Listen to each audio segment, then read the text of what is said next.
Éphésiens au chapitre 5.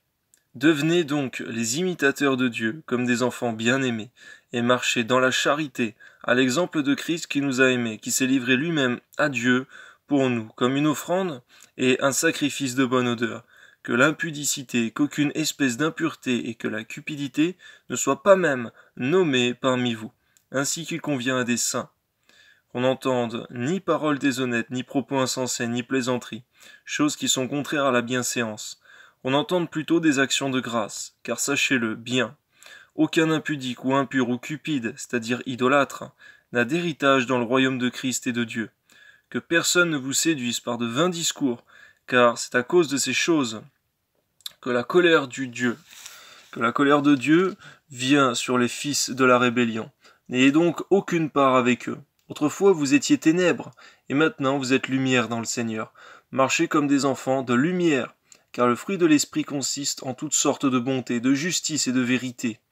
Examinez ce qui est agréable au Seigneur et ne prenez point part aux œuvres infructueuses des ténèbres, mais plutôt condamnez-les, car il est honteux de dire ce qu'ils font en secret. Mais tout ce qui est condamné est manifesté par la lumière, car tout ce qui est manifesté est lumière. C'est pour cela qu'il est dit « Réveille-toi, toi qui dors, relève-toi d'entre les morts, et Christ t'éclairera. » Prenez donc garde de vous conduire avec circonspection, non comme des insensés, mais comme des sages. Rachetez le temps, car les jours sont mauvais. C'est pourquoi ne soyez pas inconsidérés, mais comprenez quelle est la volonté du Seigneur.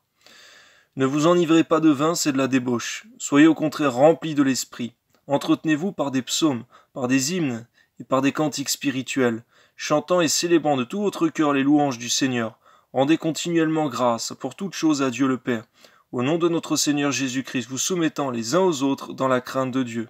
Femmes, soyez soumises à vos maris, comme au Seigneur, car le mari est le chef de la femme comme Christ est le chef de l'Église, qui est son corps et dont il est le Sauveur. Or, de même que l'Église est soumise à Christ, les femmes aussi doivent l'être à leur mari en toutes choses. Marie, aimez vos femmes comme Christ a aimé l'Église et s'est livré lui-même pour elle, afin de la sanctifier, après l'avoir purifiée par l'eau de la parole, afin de faire paraître devant lui cette Église glorieuse, sans tache, ni ride, ni rien de semblable, mais sainte et irrépréhensible. C'est ainsi que les maris doivent aimer leurs femmes comme leur propre corps. Celui qui aime sa femme s'aime lui-même, car jamais personne n'haït sa propre chair, mais il la nourrit, il en prend soin, comme Christ le fait pour l'Église, parce que nous sommes membres de son corps, étant de sa chair et de ses os. C'est pourquoi l'homme quittera son père et sa mère, et s'attachera à sa femme, et les deux deviendront une seule chair. Ce mystère est grand. Je dis cela par rapport à Christ et à l'Église. Du reste, que chacun de vous aime sa femme comme lui-même, et que la femme respecte son mari. Amen, c'est vrai, Seigneur mon Dieu, on va dans le sens inverse, Seigneur, de ce qui se passe dans le monde, Seigneur, de la société qui marche dans le dérèglement le plus total. Mais Seigneur mon Dieu, nous marchons, Seigneur, selon ta parole. Nous voulons marcher, Seigneur, à la lumière de ta volonté, qui est pure, qui est parfaite. Au nom de Jésus. Amen.